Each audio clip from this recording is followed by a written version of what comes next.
area. If he preach Bible for you, you go think say na tomorrow rapture go take place. He sabi give and he can love children on top. But last, Papa Bella wey not pure.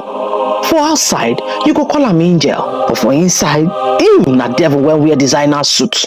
For him house, now only one person Papa Bella like for this world, and that person na Bella. When them born Bella, he say she look like him mama wey don die. He come dey begin to do everything for this newborn pikin. He go cook for am, he go bath am, he even carry am till she sleep for night. So he almost leave him work to come dey care for small Bella. He no gree anybody touch the pikin. He no dey ever wan see any boy near Bella. And when Bella mama go complain say this over closeness too much, Papa Bella go say make she go sit down. Say she just dey jealous her pikin. He no tell.